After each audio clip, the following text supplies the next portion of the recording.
Welcome friends to another chill MTG video. We have a real treat today in this video. Jonathan Brostoff, better known as Team Jbro, has allowed us to share an analyzation of his drafting and play lines from the recent Magic the Gathering Online Vintage Cube. I hope everyone's able to glean some great information from this video and you can use it to be more successful on your next venture into the MTGO Vintage Cube.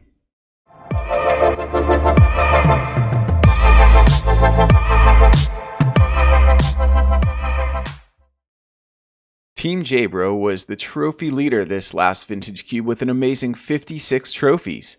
He streamed 48 hours of his play on his Twitch channel, and if you're a subscriber to his channel, you can see the VODs for yourself. Today we'll be reviewing Jbro's drafting and play strategies that helped get him to the top of the leaderboards. We'll analyze his most drafted colors and top card picks, his trophy-winning decks, and offer some gameplay lessons learned from watching his lines of play. With that, let's jump right into the data. Watching his VODs, Jbro heavily picks blue, green, gold, and colorless cards for his pick one, pack one, never first picking a white or a red card, not even Thraben Inspector. After showing Jbro his draft data from this season, he went on to say, "If people just wanted to win as many trophies as possible, I would recommend low mana value mono white with a critical mass of 2 and 1 drops, as many as possible, and a few finishers like Palace Jailer and Parallax Wave." This season, Jbro's most common color to draft was green, and his least common color to draft was white. Jbro has said that he thinks white is the strongest color in the Vintage Cube, but by far, green was the most open lane. With that, let's dive straight into Jbro's most common first 3 picks from this last Vintage Cube.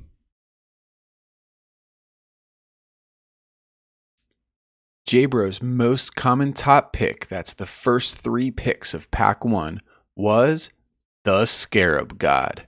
He picked this card 4 times, underscoring his thoughts on how powerful the Scarab God is. He played this card in 4 decks, 3 Dimir decks, and 1 Esper deck for an overall win-loss record of 10-2.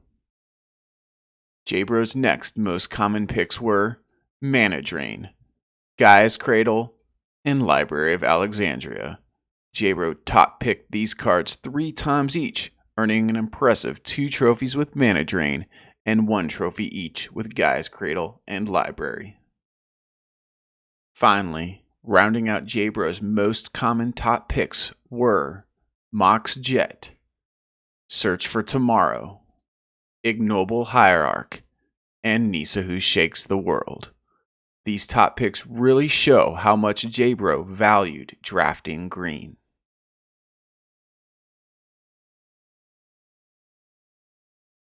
Out of the 43 leagues that Jbro played on stream, he trophied 13 times. Here is a list of the color and types of decks that Jbro trophied with. You can see that Jbro had a great run trophying with green-based decks. What is most notable from this list is what's missing. You can see that Jbro does not draft thematically aggro decks and also stays away from mono white and mono red. When Jbro does draft a mono-colored deck, he drafts mono green, leveraging green's ability to ramp. Jbro highly values that mana acceleration in his decks. When not drafting a mana ramp deck, you can see he tends to draft a more mid-range strategy to ensure he has interaction and answers to what his opponent might be trying to do. This brings us to the last part of our video, where I'll lay out the top 6 drafting and play lessons learned from observing Jbro's stream. Number 1. Stay open to multiple colors in the draft. Keeping yourself open to multiple colors, usually 2, keeps you open to increasing your density of answers and threats against your opponent. Number 2. Mid-range decks enable flexibility and multiple lines of play. While drafting combo and aggro strategies like Tinker or Reanimator or mono white or mono red can be very powerful in Vintage Cube, these strategies are very linear. If you draw your cards in the wrong order or paired against an opponent who can strictly answer your strategy, it will severely limit your ability to win games. Number 3, mulligan to acceleration. If playing a ramp deck, it is important to have an opening hand that ramps effectively. Your mulligan decision is very important to crafting your opening hand. Don't be afraid to draft Lotus Petal. Jbro certainly isn't. The asterisk on this tip is if you're in a match built around 1-for-1s. Think your opponent's playing Mardu or Grixis, where they're answering your threats with their own individual cards. Here, mulliganing below 7 cards actually limits your resources in a 1-for-1 threat matchup. Number 4, delay playing lands when card draw is available. Always use your card draw effects first before playing lands.